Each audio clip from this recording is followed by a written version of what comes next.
Dinner is ready. Come before it get cold. My mother shouted to my siblings and I. My eyes lit up. I threw my homework aside, ran downstairs to grab what I thought was a dream in a pot, which was actually just some cream of wheat. But I was excited because we were having breakfast for dinner. And then I began to wonder, why couldn't we have something else to eat? I would soon learn that we ate what was left to eat because we were broke.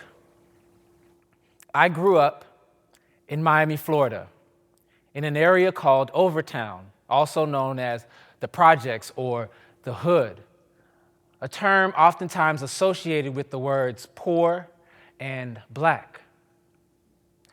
Growing up in the projects taught me that being broke was normal and had very few benefits.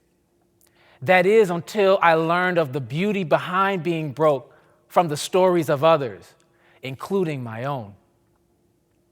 She wore potato sacks as clothing because her family couldn't afford anything else. At the age of 9, she was raped by one of her family members. Now, she's a multi-billionaire and the founder of OWN Network.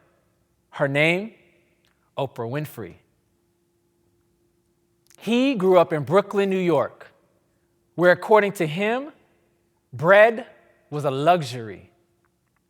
Raised by a single parent in a rat-infested apartment complex with 3 other siblings, he wrote about his life experiences and shared them with the world, which would later place him in the Songwriters Hall of Fame, and also becoming the second richest hip-hop artist in the U.S. His name, Sean Carter, also known as Jay-Z. Now, besides being broke, what did Oprah and Jay-Z have in common? A thought. As a man thinketh in his heart, so is he, Proverbs 23:7. They set an intention outside of their circumstances. Not only that, they connected with their community by sharing their stories and leaned into the barriers that would prevent them from their breakthrough. But I'm sure it wasn't easy. 8 ounces, 1 hand, 1 cap. Now, Vincent van Gogh is known as being one of the most prolific artists in history. He's also known as having some of the most troubling episodes in his life, like the time that he cut off his ear and checked himself into a mental asylum. But it was there that he created one of the most reproduced and recognized paintings called Starry Night. Scientists have since discovered that Starry Night sheds light to one of the most complex ideas to explain mathematically: turbulent flow in fluid dynamics. But how? How could he, in a time being both broke and broken, create something so beautiful and scientifically brilliant? Well, he was given the exact same things that Jay-Z and Oprah were given, and that is a blank canvas. In other words, an opportunity. Opportunity is defined as being a set of circumstances that make it possible to create something. Jay-Z, Van Gogh, and Oprah saw the possibilities within their being broke and took advantage of it. But again, I'm sure it wasn't easy for them. Fear, anxiety, depression, sadness, even thoughts of suicide can blind us from seeing the possibilities within our being broke. At least that was the case for me.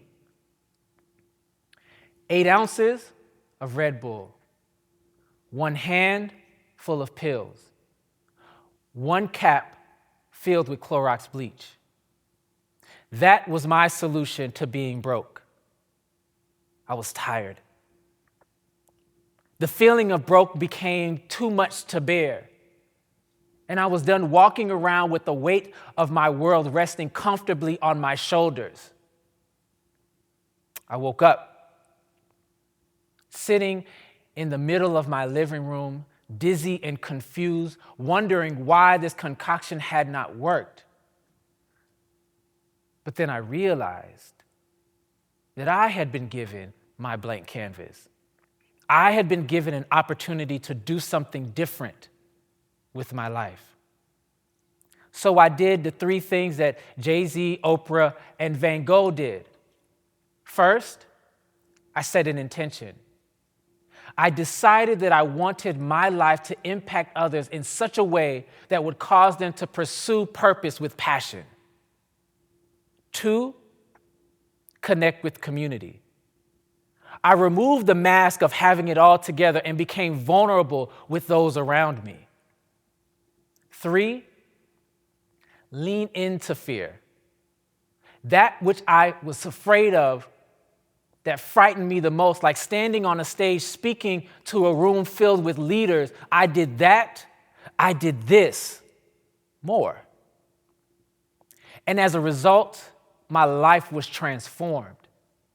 I connected with entrepreneurs all over the world, helping them to tap into their area of broke and unlocking unknown possibilities. Through the platform that I built called Branding While Broke, which was designed to empower, educate, and equip entrepreneurs.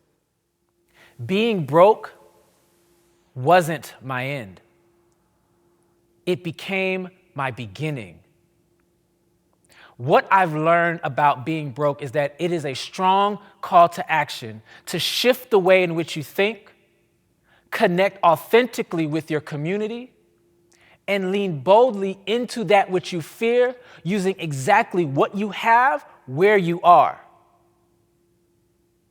Now, the feeling of broke may not ever go away.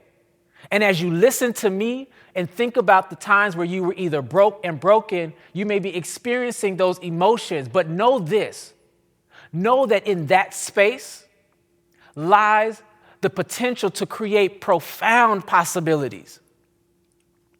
Broke can no longer be our excuse not to create a life that positively impacts the world that's around us, especially for such a time as this. Thank you.